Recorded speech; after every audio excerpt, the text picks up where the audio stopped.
do on our tax-free Tuesdays. So for everyone, welcome to another tax-free Tuesday where we come together within this Money is Mastermind community every Tuesday at 5 o'clock Eastern.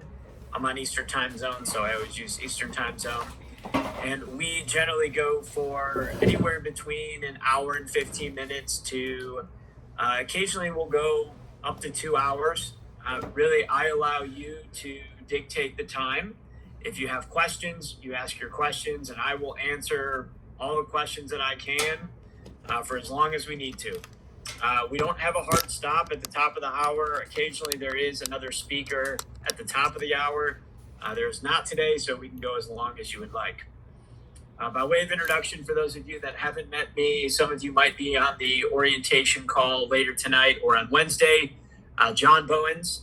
I'm with Equity Trust. I'm also an investor, primarily real estate investor. And I am called the faculty member within the Money is community that focuses on training and education with respect to self-directed IRAs and investing in alternative assets with the various tax-free accounts, 401ks, SEP IRAs, Roth IRAs, traditional IRAs, golden Roths, covered education savings accounts, health savings accounts. What we'll do in just a few moments is open it right up for a Q&A like we do. So you can raise your hand. I already see one hand raised. So Jada, I'll be calling on you first to ask your question. You can use the little yellow hand raising button, or you can also ask your questions in the chat.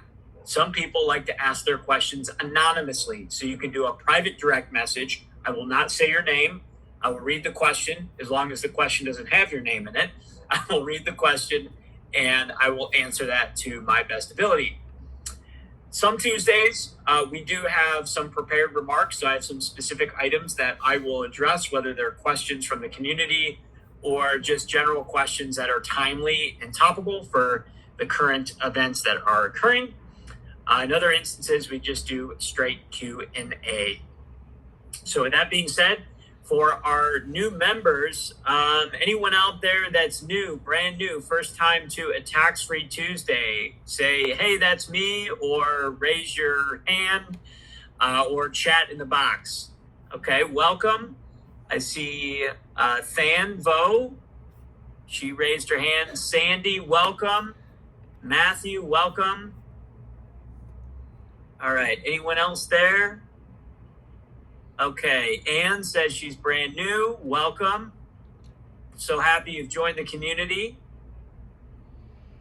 All right, I see Sam. All right, Alette, welcome. All right, outstanding. So for those of you that are new, again, this is what we do every Tuesday.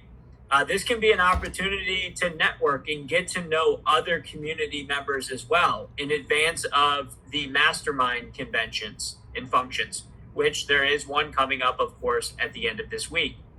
Friday through Sunday is the mastermind event at the Marriott Sawgrass in Ponte Vedra, Florida. Equity Trust, as always, run by myself. We will be conducting a one-day class on the Thursday before. Some of you have been to the tax-free labs already. Some of you have not. For those of you that have not been to a tax-free lab, they are day-and-a-half intensive training courses. We do sort of a mini lab the day before all of the mastermind events. So for those that want to come back and do a little bit of a refresher, do a lot of Q&A, great. For those of you that have never been to a lab, you're welcome to come. Again, that will be this Thursday at the same hotel, the Marriott Sawgrass in Ponte Vedra. So it'll be an all-day event, and then we'll conclude at 4 o'clock or so, and then everybody can make their way to the cocktail reception. Okay. For those of you that are newer members, we do have a separate orientation, but I'll mention just in brief. Part of your mastermind membership with myself and my team, you get a 1.5 day wealth building lab. In fact, you can come to as many labs as you want. That's unlimited. So we do them in a different state or different location every single month. Last weekend was Dallas. We're going to do a mini event coming up here in Ponte Vedra, as I said. And then we have our Los Angeles event coming up, and we can get you the dates, locations, times for all of that. So you will have the opportunity to spend a lot of time with myself and my team here in the Tax Free Tuesdays, at the Masterminds, and at the 1.5 day Tax Free Labs. And then on your own time, you can go into the Money Is app, and you're going to see under the Learning Center, we have all the Equity Trust tax-free content. So we have well over 20 hours of video training on there that you can start digging into. Okay, so without further ado, let me just jump right into it. We're going to jump right into questions. And again, if somebody has a question or a comment, someone else can help out. You're welcome to side chat each other. We make these very focused on the tax-free accounts and self-directed accounts and answering questions in that realm. But ultimately, this can be a great opportunity for you guys to network with each other, even beyond the Money Is Mastermind conventions. Okay, Jada, you had your hand up. You're up. Great to see you again. Long time no see. I know, it's been forever. Thank you. Thank you so much. Appreciate you. Real quick, oh man, there was something I wanted to add. It's okay. So first question I have is, my team and I, we delve a lot into subject to, and we wholesale and acquire properties that way, or purchasing a house subject to the mortgage. So when you're buying a property sub to, would the depreciation still count? Because I'm trying to see, like, would we be able to do anything pro rata, or what would that look like? Yeah, so if you buy a property subject to an existing mortgage, for everybody on the call that's not familiar with that strategy, when acquiring real estate, there's a strategy, creative financing strategy that's being used, I would say, more frequently now than back when interest rates were much lower. It was very popular back in, I would say, the early 2000s, and it's now reemerging. Really exciting to see investors take advantage of these types of opportunities and be able to help distressed sellers. So it's buying a property subject to an existing mortgage where you basically take over the mortgage payments. And so to answer your question, Jada, if you bought a property subject to where your IRA partnered with your non-IRA money, let's say it was a 50-50 deal. Your IRA owned it 50%, you personally owned it 50%. So in that instance, you personally would be getting 50% of the depreciation. You would take 50% of all of the expenses as a offset from 50% of the income. So because you're only subject to 50% of the income to you personally, you get 50% of the operating expenses to deduct, and then 50% of the depreciation. On the IRA side of it, that's a separate entity, of course. So you need to treat that as the IRA separately, in our example, 50%. Now, as far as the depreciation and the offset of the income with the expenses, that's going to follow that unrelated business income tax or unrelated debt financed income tax structure that we talked about. So you would run the math separately on that. If you're showing a loss, you don't have to worry about filing the 990T tax return and your IRA being exposed to any tax. You may actually take advantage of the losses, stack those up, and then use those to offset your gains at a future date. So you'd essentially conducting two different tax returns, one for your IRA and one for you personally, if you did a 50-50 deal like that. Did I answer that question? Is that what you're asking? If you partnered 50-50, how that would be treated from a tax perspective? Yeah, that was part of the question. And then I guess it's like kind of multiple questions within it. So another question would be, because it's not necessarily us that had gotten the debt, it's the seller, would that still count as leveraged or being leveraged with if our IRA were to just be the one to take over that property sub to? Yeah, even though the mortgager was the original seller, the property is encumbered by debt, and so you'll need to address the unrelated business income tax. Cool. Okay. And then if I can, just one more question. Mm-hmm. Awesome. Cool. Yep. So if I were to do pro rata with my non-IRA, my IRA, and like a financial friend, and we were to let's say we were to buy a property together, it would be a long-term buy and hold. How would we structure the incoming payments? Would we do an LLC that would have to be managed by a third party, or could I manage that LLC? Or let's say we were to just do a JV agreement, like I'm not too sure how we would structure the entity and then the banking. So you and a financial friend are going to partner in a deal, correct? Yes. Okay. And is the financial friend going to be using their IRA money or non-IRA money? IRA. IRA. Okay. And it's, did you say it was a long-term buy and hold? Yes. Okay. So most likely an LLC. So you'd have your IRA and your third party financial friend as partners in the LLC. Mm-hmm. The two IRAs will be members of the LLC. Now, you and your financial friend could be co-managers along with a third party non-disqualified person as the manager. And so it would be a manager managed LLC, not a member managed LLC, because the members are your IRAs. The IRAs can't manage, right? Only a person can manage in this particular context, of course.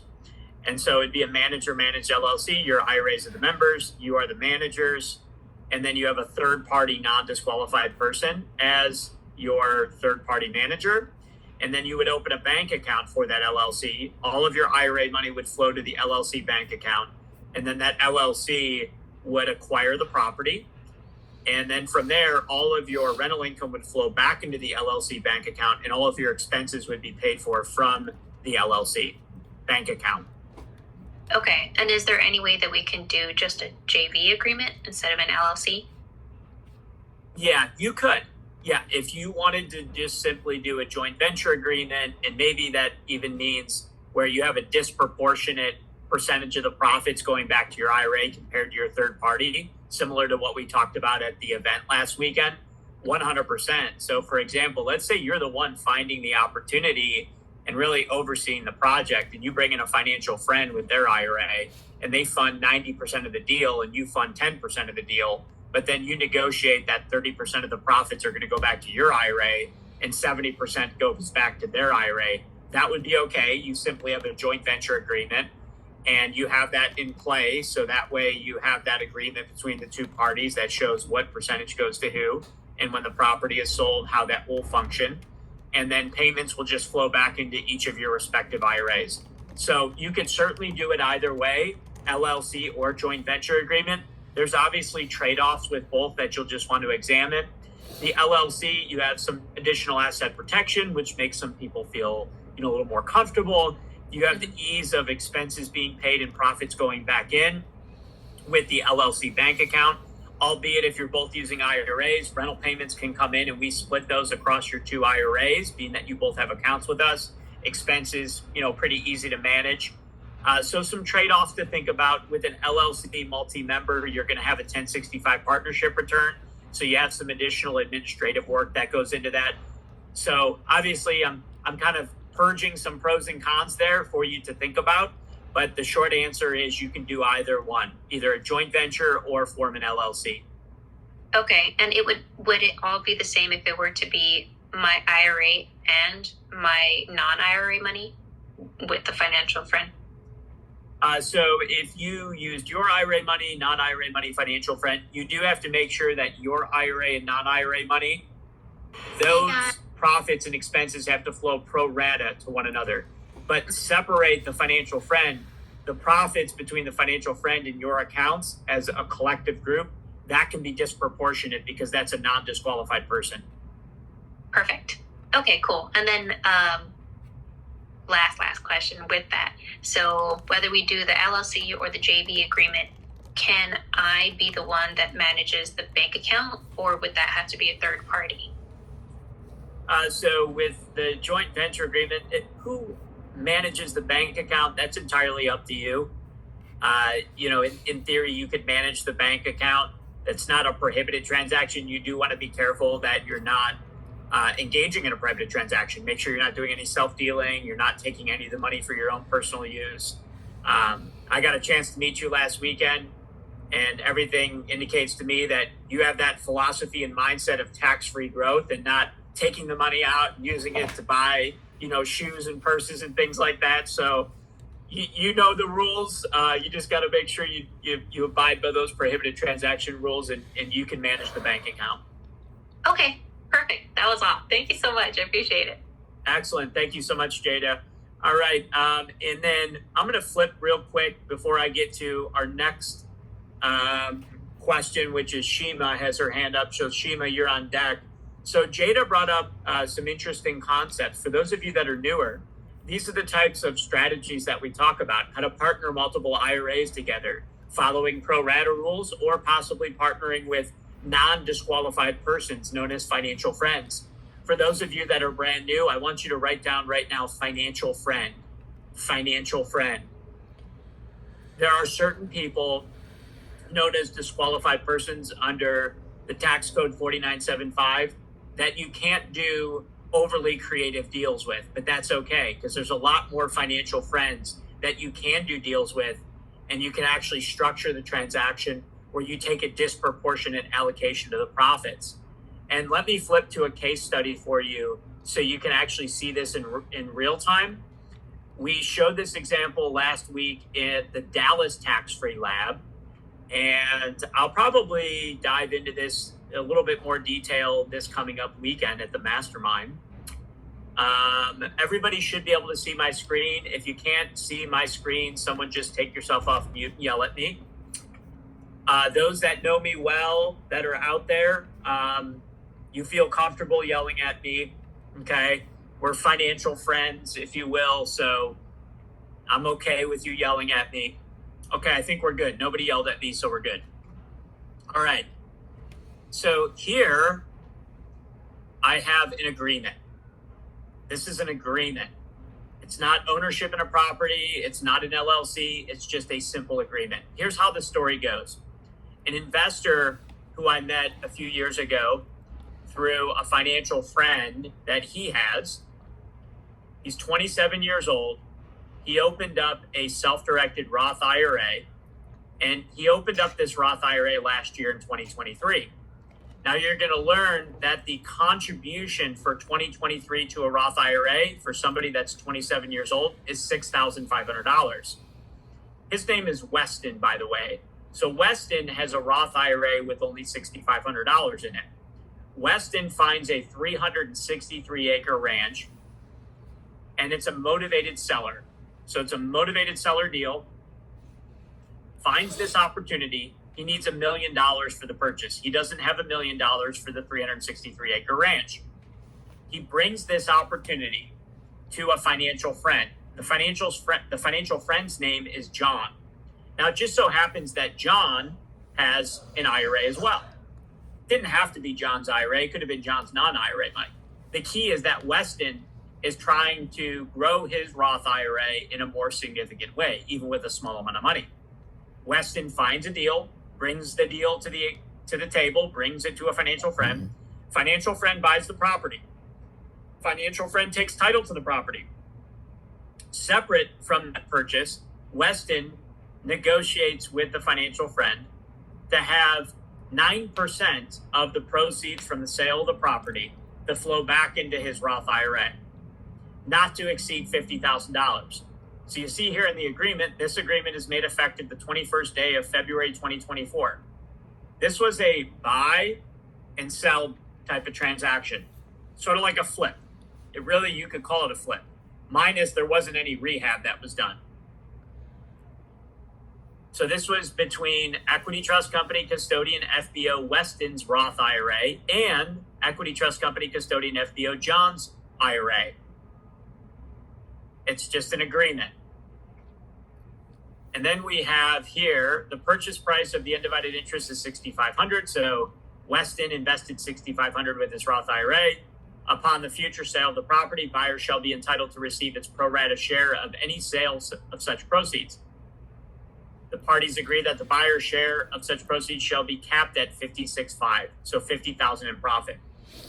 So this deal just closed about 3 weeks ago, meaning the sale. And Weston received his $6,500 in principal and then $50,000 in profit, tax-free. he was able to do this because he brought the opportunity to the financial friend. This is the power of leveraging financial friends. So this is an agreement similar to what we were just talking about there with Jada. So that's one example that I just wanted to draw out for folks, especially those of you that are new. Remember financial friends. We'll talk a lot more about that. And just think about how you can potentially find opportunities and then creatively structure those transactions with your self-directed IRA funds, even if you have maybe a smaller amount of money in an IRA. In that example, that was a Roth IRA. We love Roth IRAs because they grow tax-free and you take money out and you don't pay any tax. Okay, Shima, you're up. Hi, John. Thank you so much. I have two different questions. One of them is it's about like the tax extension. If multiple Roth IRA make a partnership LLC together, and that LLC invest in another company in a private equity, and that private equity extend the tax report and does not issue any K-1, should the LLC that is made of Roth file any tax form, either 1065 or 7004? So if you have an LLC, multi-member LLC, you're required to file a 1065 partnership return. If you invested in a company that had to delay the issuance of the K-1, thus your LLC can't file its 1065 partnership return, then yes, you would file an extension for that partnership return, that 1065, which I think you do have it correct. It's the 7004. And so this is our first time doing this, and I know that if using any other service, it will cost a Roth IRA some money, I guess, because all the cost of this LLC should now come from our Roths. I'm wondering if there is a way that, because there is no money, filling the form doesn't sound like very hard. I'm just wondering, is there any specific way or any specific place that we should submit this, or is it always that we should use an accountant for this, or can we do it ourselves? Well, no one's going to force you to use a CPA or tax preparer for that. If you want to do that on your own, by all means, you can do that. Those are tax documents. Administratively, you can do that.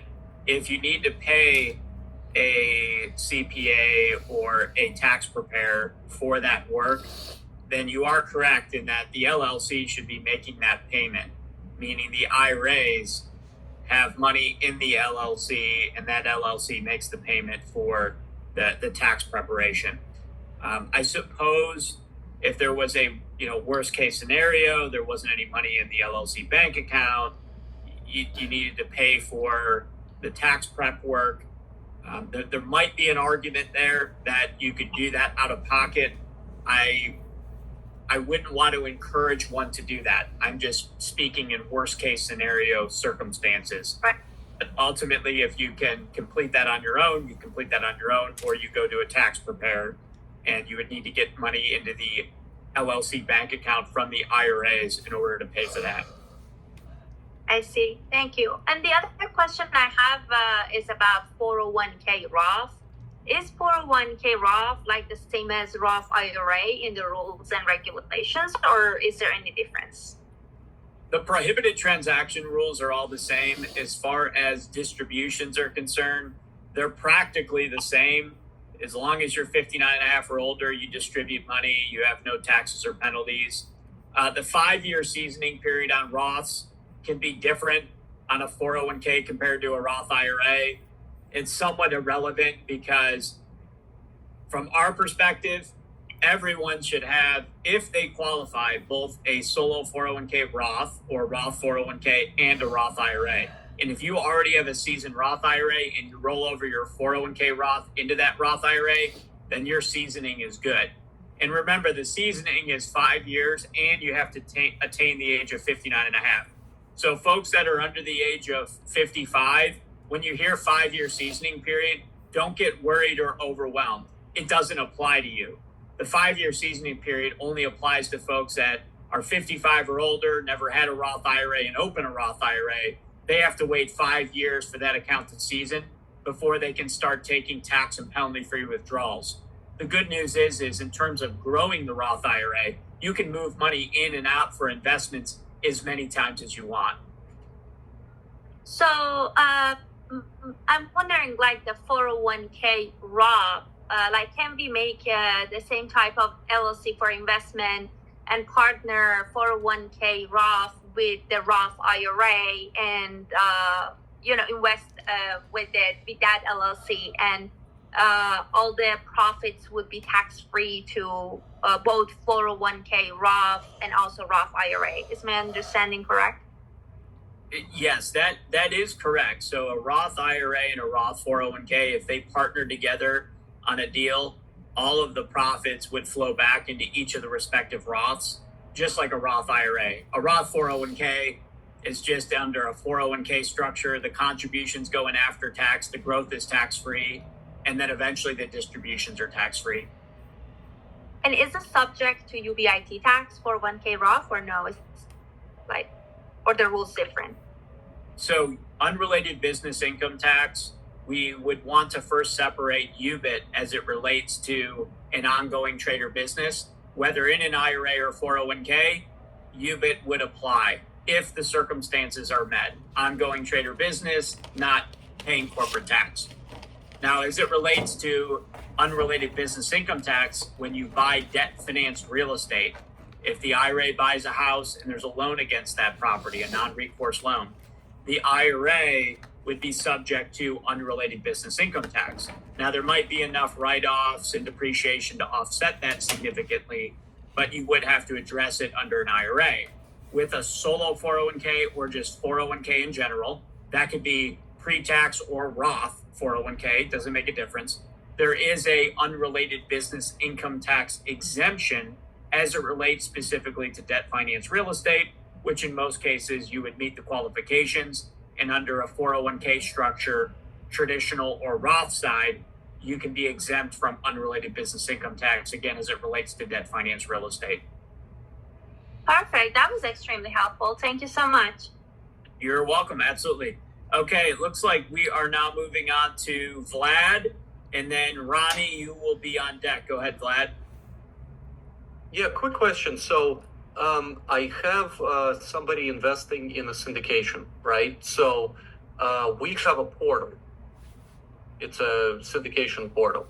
Now, if they're investing with an IRA, your guys told the investor to use your portal for documents and stuff like that. But we need him to register in our portal for distributions and stuff like that, and for just paperwork. So how does that work? How do we combine your portal and our portal?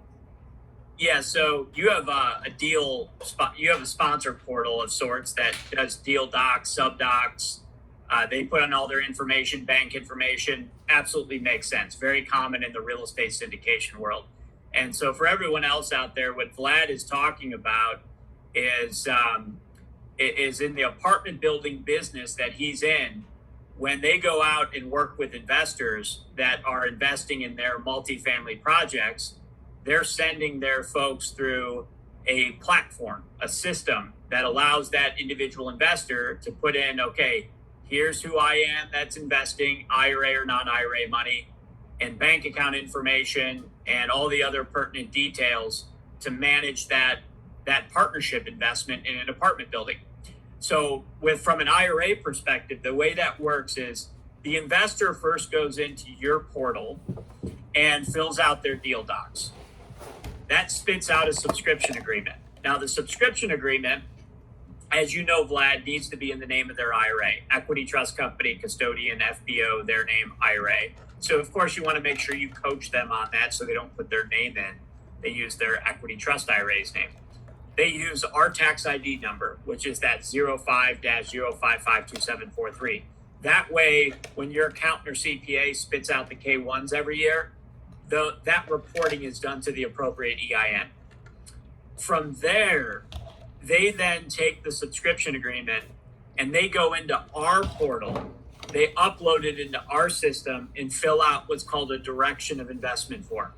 Or, especially if they're doing it for the very first time, they can simply reach out to their onboarding specialist, say, hey, onboarding specialist, here's my subscription agreement, here's the wiring instructions, and help me fill out the direction of investment form to initiate this investment. We get that into our system, and then we will wire transfer the money directly to the bank account that you're designating for that deal. Awesome. Okay, that's perfect. Okay. Are we recording this, by the way? I don't think that this one, we actually don't record these. Oh, okay. Yeah, we don't record these. Okay, never mind. I remembered. Thank you. Yeah, for everybody that's new, we actually don't record these purposely, so that way you can answer questions, not be worried about, being on a recording. We just want to be very sensitive to everybody's, private information, so to speak. Okay, great question though, Vlad. I'm sure a lot of people have questions like that or will have questions in the future because as they're investing in real estate syndications or other private deals, they're going to be going into portals like that and initiating their investments. Excellent. All right, Ronnie, I said you were up next. Go ahead.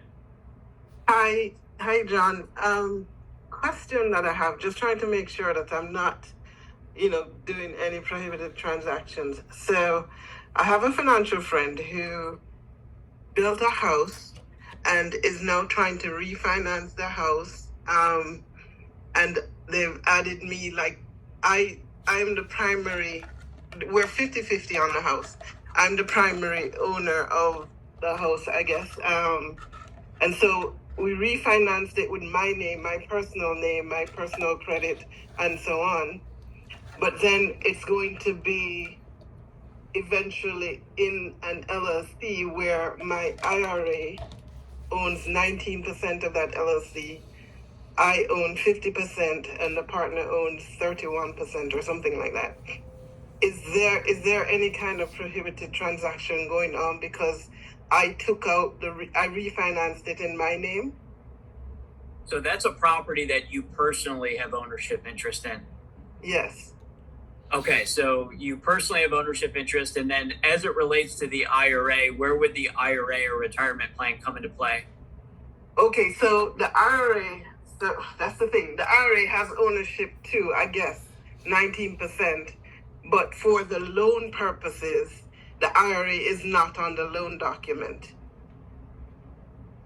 Okay, so this is a transaction where you personally have money, your IRA has money, and then you went and got you went and did a refinance and got a loan, and you signed a personal guarantee for that loan.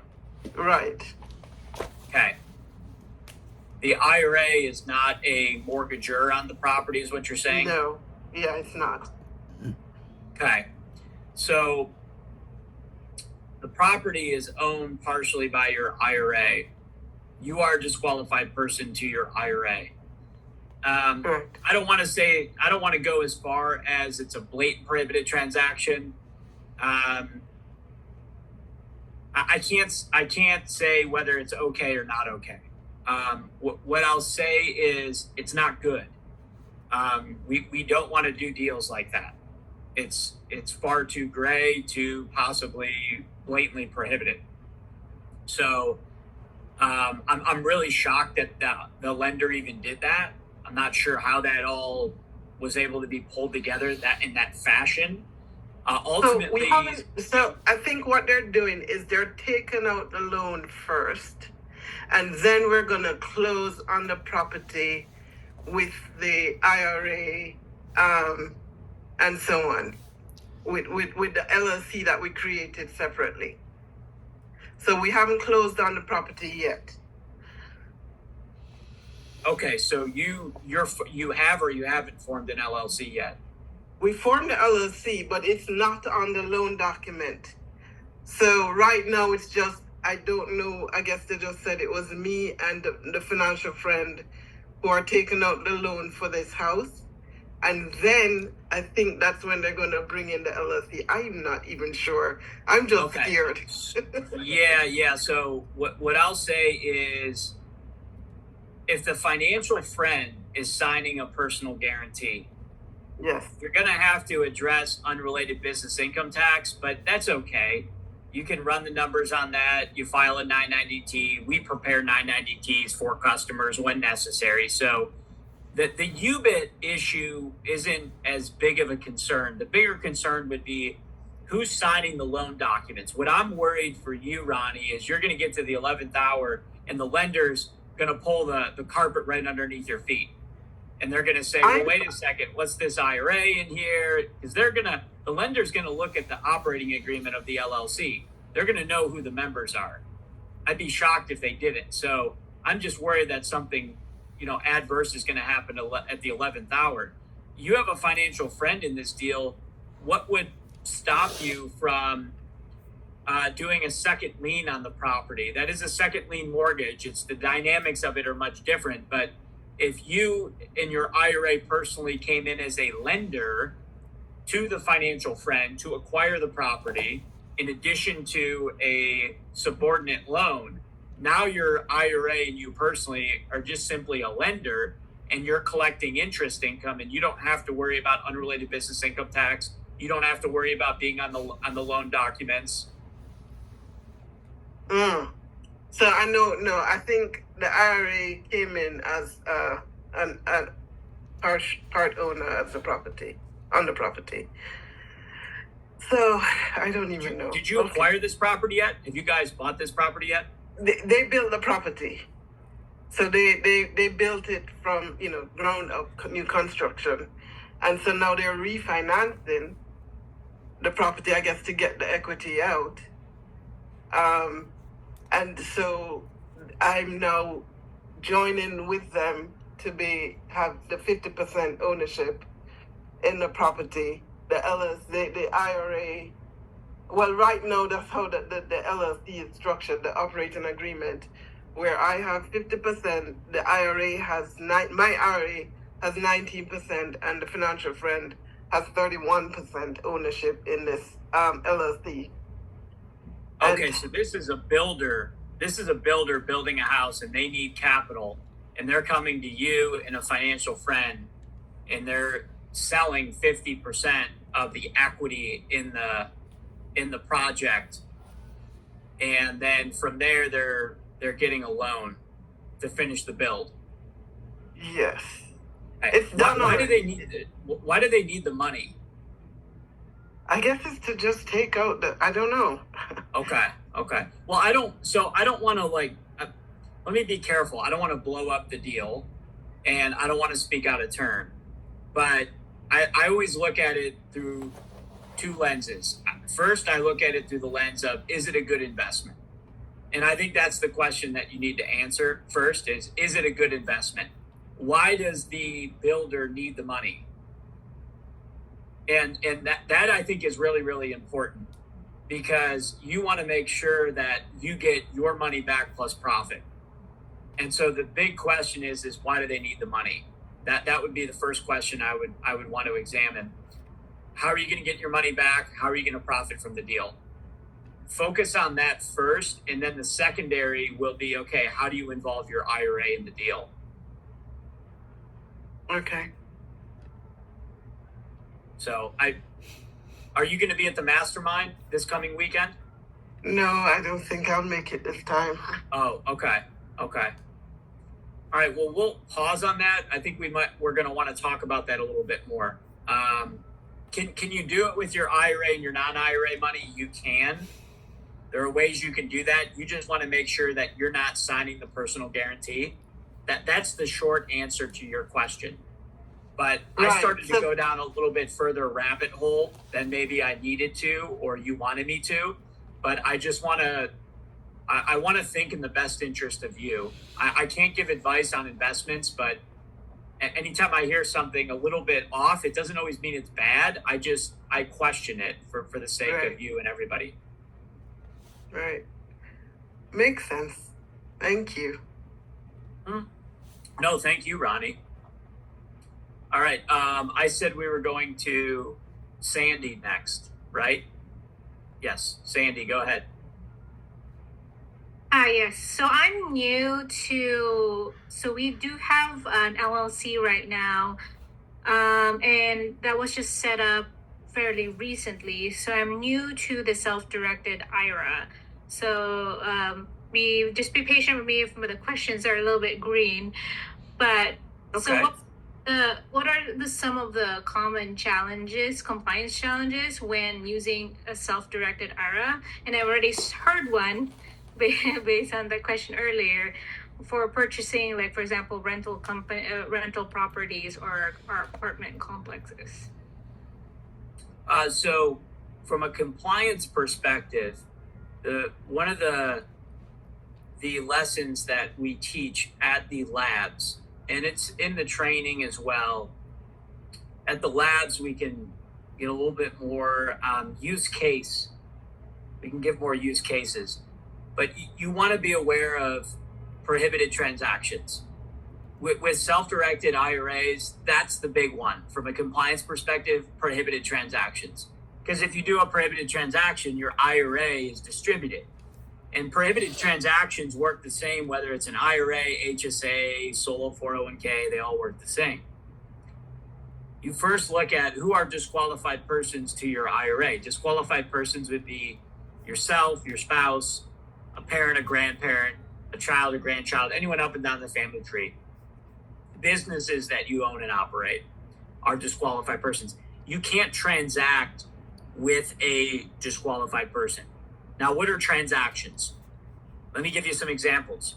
If you own a property now, you can't sell it to your IRA. Your IRA can't buy a property from yourself or a trust or your LLC. That's a prohibited transaction. Your IRA can't lend money to yourself. Your IRA cannot buy a property with a loan and sign a personal guarantee. So that's what Ronnie was asking or talking about. What if I were to sign a personal guarantee? Can't do that. You cannot provide services. So this is where we talk about you can do the desk work on IRA investments, but you can't do the physical sweat equity. So a good example is Weston with the land agreement. So he's not there at the ranch doing physical renovations to get it ready to sell. You have to stay away from physical work. That is putting the hammer to the nail. Only desk duties. And you can't personally benefit. Personally benefit meaning if you buy a property with your IRA, you can't live in it. You can't stay there even for one day, can't vacation there. That would be a prohibited transaction. Now, what's interesting is you can partner your IRA money with your non-IRA money. So as long as you do it in the right way. So for example, I bought a house and I use this case study quite frequently at the different functions. I bought a house for $63,000 in March of 2020. I brought in my Roth, my traditional, and my non-IRA money. It was 55% my Roth, 35% my traditional, 10% personally. And I made sure that all my profits and expenses flowed pro rata. So just remember pro rata. So if I'm partnering with disqualified persons, everything's got to be done pro rata. But then all my profits flow back in pro rata. So 55% of my profits were totally tax-free, 35% were tax deferred, and 10% went back to me personally. If I were to partner with a financial friend, so somebody that's not a disqualified person. So let's say Vlad and I are not disqualified persons one another. Now, by the way, I can't do deals with folks in the community. There's conflicts of interest. So let me just throw that out there now before people stop me in of all places, it happens at the restroom at these mastermind events, asking me for money. But let's say, okay, remove the community. Vlad and I are just financial friends. And Vlad comes to me and Vlad says, hey, I got this great apartment building deal. It's a 6-unit apartment building and I need $300,000 for the deal. We're going to flip it. Would you want to use your IRA? And let's say Vlad only has 50,000 in his Roth IRA. Vlad puts in 50,000 with his Roth. I give him the 250,000. He sells it. Let's say he makes 100,000 in profit, and we agree we're going to split the profits 50-50. I make 50,000. He makes 50,000 in his Roth IRA. I'm just the money partner. Vlad's the one who found the deal. Vlad invested 50,000 with his Roth and made 50,000 tax-free. That deal can work because Vlad and I are not disqualified persons to one another. So, to answer your question as far as compliance, and there's a little bit more to it, but that's a key principle and key lesson to know. Know who disqualified persons are, and know that there are these transactions. And then from there, if you're going to partner with disqualified persons, remember pro rata. If you're partnering with non-disqualified persons, you don't have to worry about the pro rata percentages. Got it. Thank you. And I'll be attending the class in LA May 3rd and 4th, so I'll probably learn a little bit more there. Oh, absolutely. Yes. Excellent. Thank you. Great question. All right, we're going to go Oscar, Michael, Edgar, Fan in that order. Oscar, Michael, Edgar, Fan. If I forget that, someone yell at me. Oscar, go ahead. Yeah, so my question's, I'm a wholesaler, and so my question for you, John, is if I have a financial friend who's also in the same industry as me, right? They're also wholesaling houses and doing quick turnarounds. Is it a conflict of interest, or are they considered like a disqualified person if I use my IRA to invest in his wholesale deals and he uses his IRA to invest in my wholesale deals, and we just play ping pong back and forth?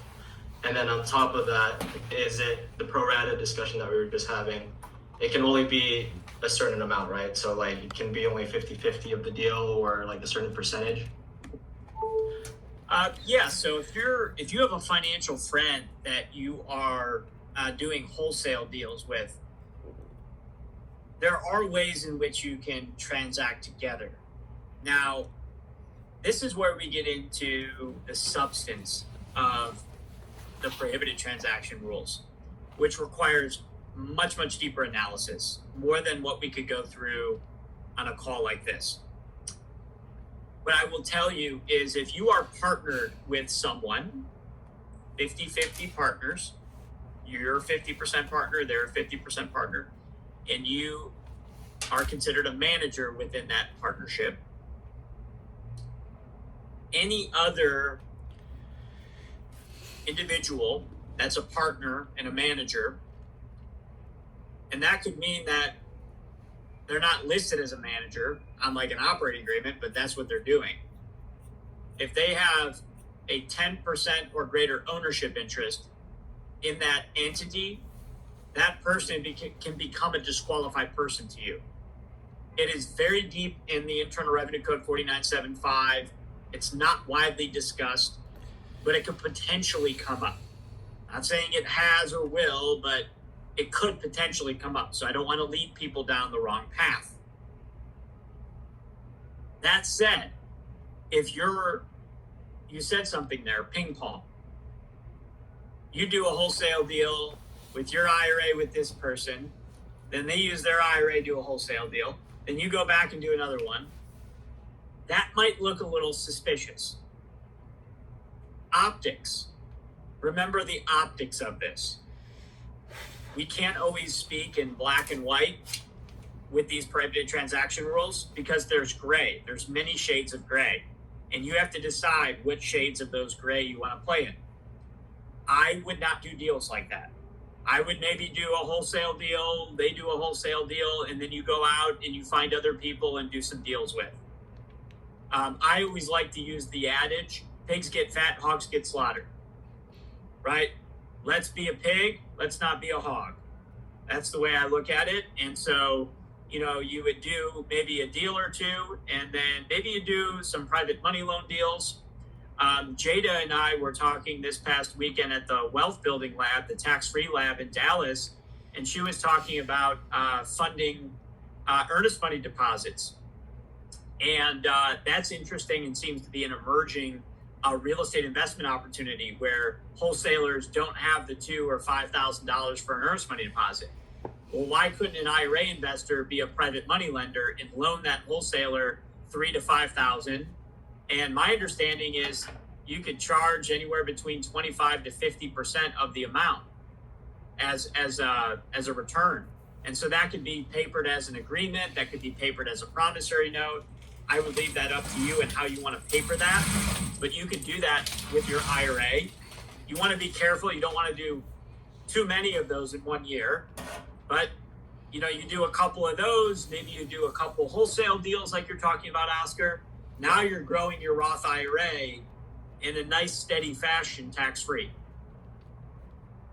Gotcha. So as long as I diversify throughout the year, not having too many of those wholesale transactions, because that was, to your point, the EMD strategy was what I was planning.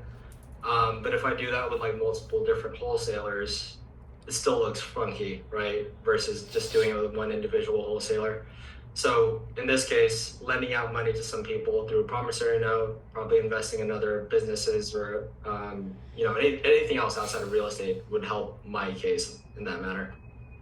That's correct. That's correct. If you were doing the same deals repeatedly with the same person, and then they're, in turn doing the same deals with their IRA, right. If the IRS was ever to audit you, they could look at that as a sham. Got it. Okay. Yep. Thank you. That's very good, Oscar. See, these are, I love these questions. All great questions, by the way. But I love these questions because it shows me that you're creatively thinking about how to move money and do it tax-free and do it the right way, of course, right? That perception, the pigs get fat, hogs get slaughtered. I know that sounds bizarre.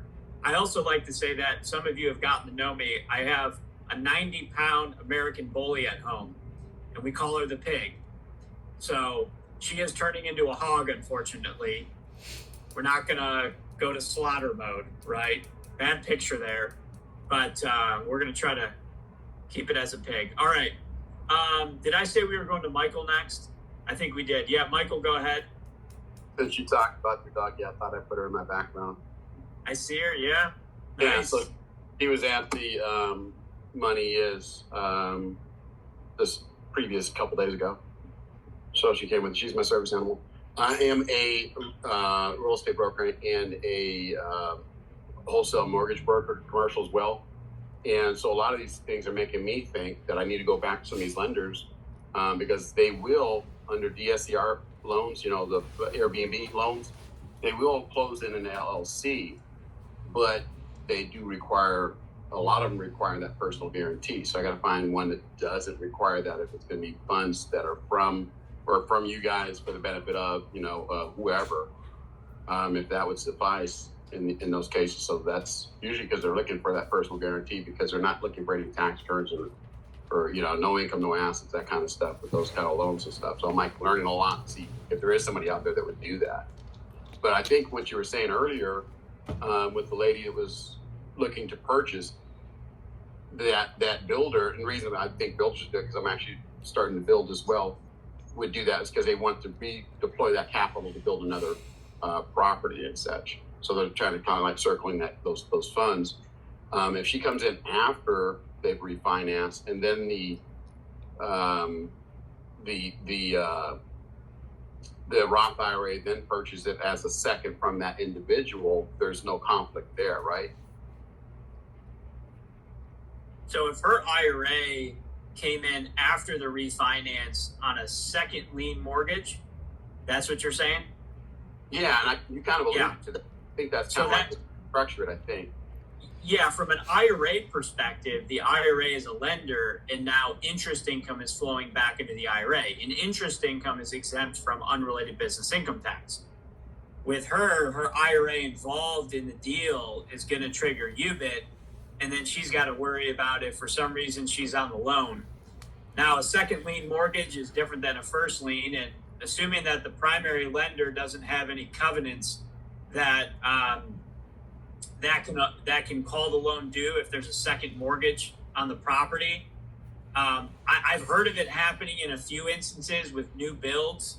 You actually might know that question better than I, Michael. Is do you oftentimes see a DSCR lender on a first mortgage have covenants in the loan docs that say you can't go and get a second mortgage on the property? That's a good question. I don't normally see that. I mean, usually when somebody refinances, they refinance to a portion where the DSCR will only go to 85 or 75%. So there is still some equity there.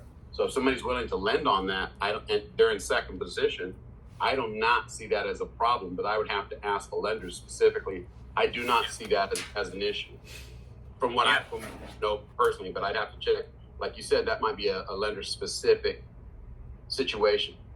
And then I go search for that lender that doesn't have an issue with it. That's what I normally do. The company I work with, I'm not trying to tout my company, so I won't even say the name, but we have like 240 different lenders and stuff. So somebody will do something, or we have hard money or something like that will come in second position or something like that. So there usually isn't an issue.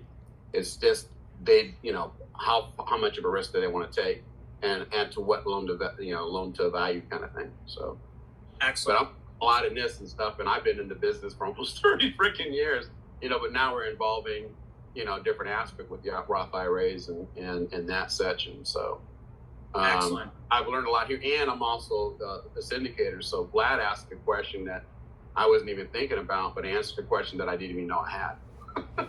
So Excellent. Been here, I'm just learning a bunch, and I've been in the business forever. So That's great. Thank you. Yeah, thank you, Michael. I appreciate that. And Ronnie, if you heard that, Michael's got his contact info there. If you're interested, you guys can connect and maybe help one another out. I appreciate that, Michael. Welcome to the community. Look forward to continuing to see you.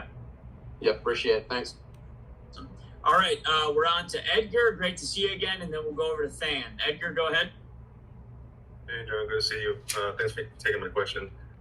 So mine was mostly about, the LLC creation. So I created an LLC with my IRA, my personal IRA, and my parents' IRAs. And obviously, when we make that, I did it through Prime Corporate Services. We had to pay in advance. And that payment, since it's part of the creation, are we required, once we set up the bank account, to pay myself back? Am I required to pay that stuff back to myself, or can I just eat that cost? You should reimburse. You should correct that. So that way that does not appear as if it's a prohibited transaction. That's the best way to navigate that situation.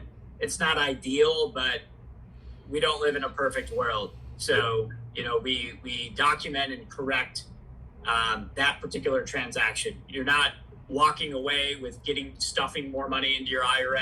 You're not personally benefiting. It's an administrative cost. You're going to reimburse yourself to correct that, document it, and move forward in that regard. Okay. And then as I'm creating the bank account, because I'm doing it through Titan, they're, I think, asking for the manager's information, and it's a little hard to get a hold of them right now. Are they required to be on the bank account, the manager, for the manager-managed LLC?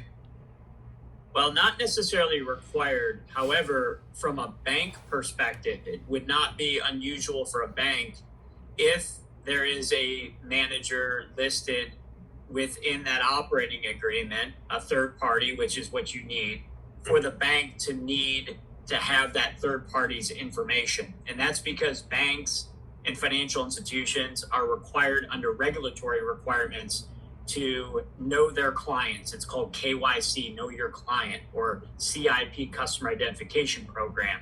So as banks and other financial institutions, we are what is called a deputy of the law.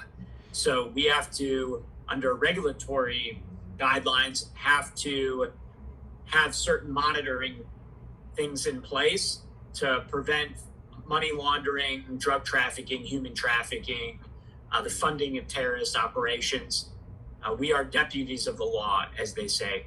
And so that's why that bank is asking for that. Most likely any bank is going to ask for that same information. So you'll have to get that manager's information over there so you can continue with that process. Got it. Okay. Thank you. Appreciate it, John. You're welcome. Absolutely. All right, Thayan, you're up. Okay, I feel a bit scared at this question because I feel like people are level 5 or 6 and I'm really brand new to this. That's so, okay, not a problem. So I hope that someone in here feel the same way. So I actually just started or filled the LLC less than 10 days ago. And it's still waiting for the approval or the paperwork. And I just want to confirm these informations and get myself started. So in order to open an IRA account, they mentioned that you need an earned income as a W-2, correct? So for opening an IRA and contributing, and let me pause and mention, opening an IRA, a self-directed IRA, you don't actually have to have earned income to open a self-directed IRA.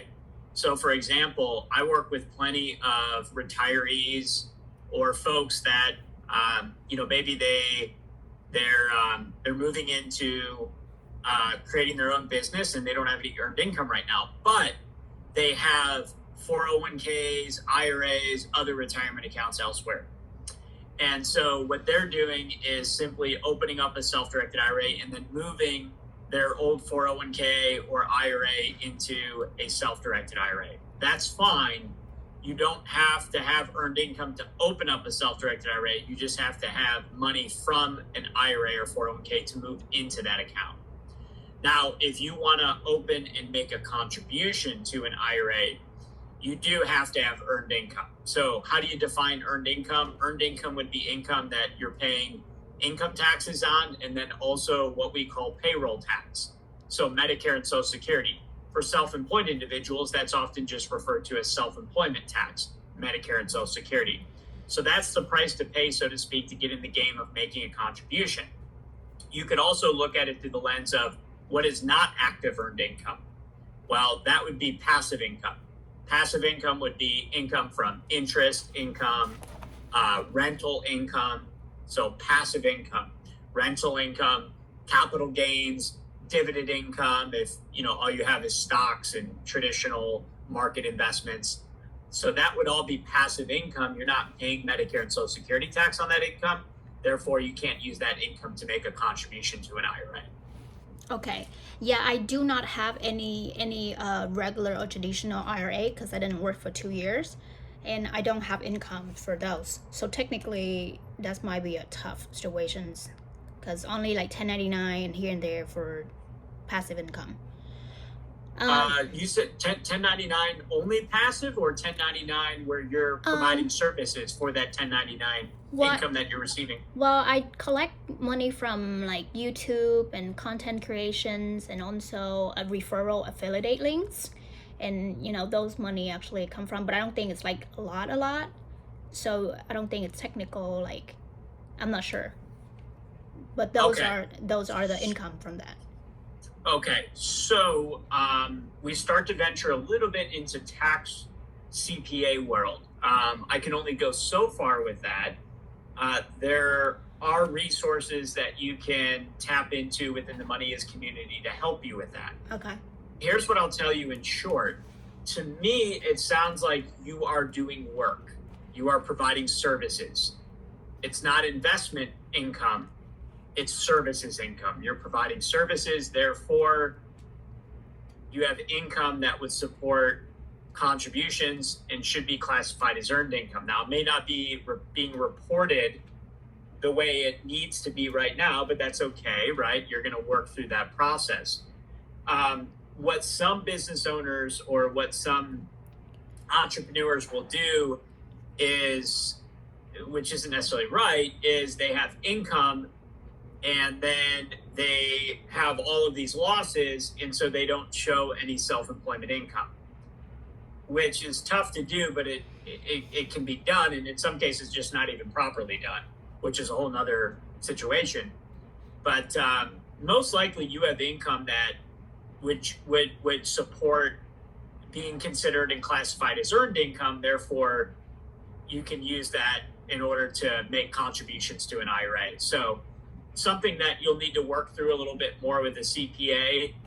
If you don't have a CPA or tax planner, there are CPAs and tax planners that sort of operate within the Money Is community that we can get you over to. I know a couple as well that I can get you in touch with. Are you coming to the event this weekend?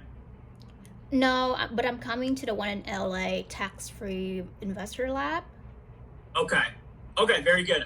We actually might have a CPA there in the community that will be there, so we'll get you an introduction to help you out. Sure. So another question is, can non-resident or non-US citizen open an IRA? A non-resident citizen open an IRA, they can, providing that they live here in the US, have an address to tie themselves to, they have US earned income, then yes, they can have an IRA or 401k. I have plenty of clients that are not US citizens, but they work in the US, they live in the US, at least partially, they have 401ks and retirement accounts. So short answer is yes, as long as the circumstances are correct. Okay, thank you. And then also last questions. So should people open an IRA through investment apps like Robinhood or Fidelity, or should be better to open with the community? So the Robinhood, by all means, you can open up an IRA with one of those different platforms. Now, those platforms are only going to allow you to invest in the stock market or traditional market investments. We as a custodian, we can permit you to hold private market investments, cryptocurrency, and public market investments, stocks, mutual funds, equities, so on and so forth. Okay. ETFs. So you can do both. But with most of those other platforms, you're only going to be limited to traditional stock market based products. Okay. So in my situation right now, so what kind of IRA account should I open? So first step for you would be to make the necessary arrangements for your earned income situation. Then from there, ideally a Roth IRA is the IRA that you would want to try to focus on because it's a post-tax account. You don't get a deduction going in, but the goal is tax-free growth. And then eventually long-term, after 59 and a half, tax-free profits coming out of that Roth IRA. So ideally, a Roth IRA is, as a starter, would be a focus. Okay. All right. Sounds good. Thank you so much. You're welcome. Thank you. All right. We got Pete and then Reagan. So Pete, go ahead. Hey, sir. How are you? I'm doing good. Good to see you again, Pete.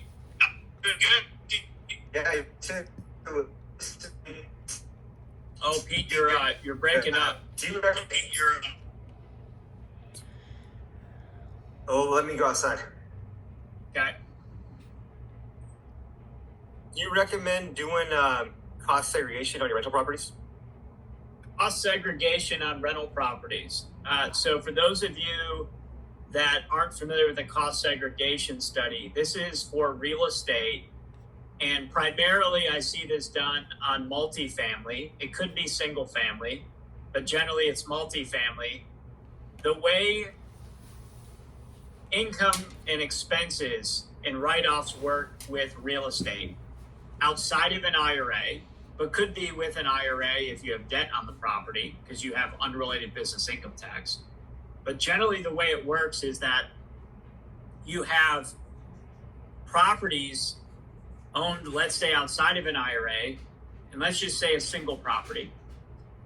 And let's assume it's not commercial. Let's say it's a single family property. And your depreciation schedule is over 27 and a half years. So you can depreciate that single family property over 27 and a half years. So you take the property less the land value, and you have your what's called improvement or building value, and you depreciate that over 27 and a half years. So the United States tax code, the IRS, gives us that benefit. Even though properties appreciate in most cases, you get to take advantage of depreciation because that asset is being used. You have renters in there. Renters don't always do a good job taking care of your property, right? Because they don't own it, right? They do all kinds of crazy things. I own rental properties myself. And as I say that, sure enough, I'm going to get a call from one of my tenants because I had to make a comment about this. And so what happens is you get to depreciate that property over 27 and a half years. But here's what's interesting. You can accelerate that depreciation. They call it accelerated depreciation by doing a cost segregation study. Now you have to hire a firm that does this, like CPA firms. Some of them specialize in cost segregation studies. They advertise that they do cost segregation studies. You'll hear people say in the industry a cost seg. I did a cost seg on the property. That's what they're talking about.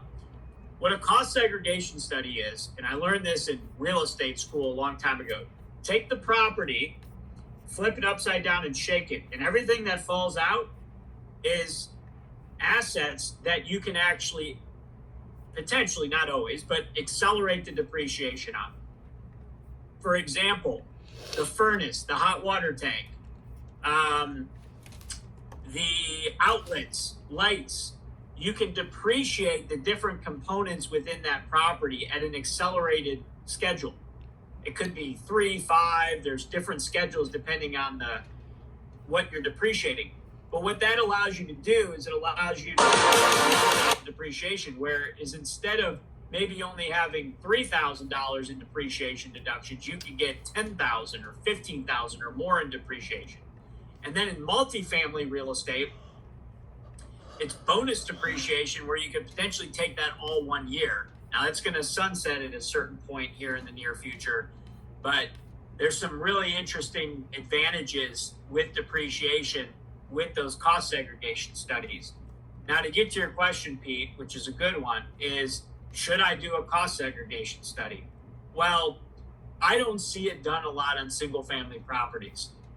And that's mainly because there's a cost involved with the cost segregation study. And so you really got to look at the trade-offs here. Is it really worth it to do a cost segregation study? You know, one thing, you may have asked me about this or someone else, and I got to get the answer from a cost segregation CPA. But could you take a property that right now is under 27 and a half years already? Like, let's say you've been depreciating that thing for 10 years on a 27 and a half year schedule. Can you go and do a cost segregation study and start taking that accelerated depreciation? I don't know the answer to that question at this moment in time. I'd have to get the answer to that question, but that would be an interesting one for us to explore. I'm sure I can get the answer pretty quickly. I just don't know it off the top of my head right now. So cost segregation study, multifamily real estate, apartment buildings, I see it almost 100% of the time done. Single family properties, pretty rare for me to see that done. I think on like an Airbnb, maybe a $500,000, $750,000 property, rental property, and Aspen, maybe accelerated depreciation would make sense. The single family homes that I buy in Cleveland here for $100,000, $150,000, I'm not going to do a cost segregation study. Okay, yeah, the reason why I ask is I have one that's a condo and it's a single family. It's rented out. It's been rented out since 2018. But in 2018, my CPA made a crucial mistake and wrote off the land. And I just now caught her on this. And so I brought it up. And so I won't be able to take any depreciation because the land was over $200 some odd thousand. So now I'm looking at this and I'm like, well, would it be best to counter that by doing a cost seg? So that way then I could get those depreciations and get that up front now. Interesting. So you're saying the building value is far less than the land value? Well, I'm not exactly sure. I think it is, but at the same time, it was, it should have been like maybe $20,000 or $50,000 that's been written off instead of $220,000 that was written off. And she was just carrying it over each year. So I was getting a nice refund. But now that we caught this, she's going to go back and now I'm going to have to actually pay. So I was thinking, maybe if I did a cost segregation, maybe that would offset that. Excellent. Pete, we have a project. I like it. I like projects. We got to do some studying. Pete, are you coming to the event this weekend? Absolutely, wouldn't miss it. Awesome. I know Pete is always at all of them. There is a CPA. I talked to her earlier today. She's going to be there. I have a meeting scheduled with her. I'm going to ask her. I'm going to try to make an introduction. Let's make this a little project for us over the weekend. We're going to get an answer on this. Let's think about it. Let's start on a cocktail napkin like we always do. I start all of my projects on a cocktail napkin or a whiteboard, and then bring in the right people. So we'll bring her in this weekend. Let's talk about it. If I don't see you and say something, you find me and say something. I'll definitely find you, sir. I know where your booth is. Also, I already had my CPA launch the extension, so I'm good on that aspect as well. And then everybody else that's on the call that's new, I would not miss these masterminds. They are crucial. I cannot tell you how much you learn, and I just advocate these masterminds, and they're just going to blow your mind. You're going to accelerate your learning tenfold. Excellent. Thank you, Pete, for saying. I appreciate that. These masterminds are not run by me. They're run by the Money Is group. I'm there with my team. I can't agree more with Pete. These sessions are you don't get these anywhere else. There was one, for instance, they had Marcus Lemonis did a 3-hour class on analyzing income statements and balance sheets in businesses to analyze as an investor or as a business owner yourself. And I know that sounds super boring. It's exciting. It's exciting because it comes with real application of how to look at deals, how to look at investments, how to look at your own business. So Pete, couldn't agree more with you. And the networking opportunities.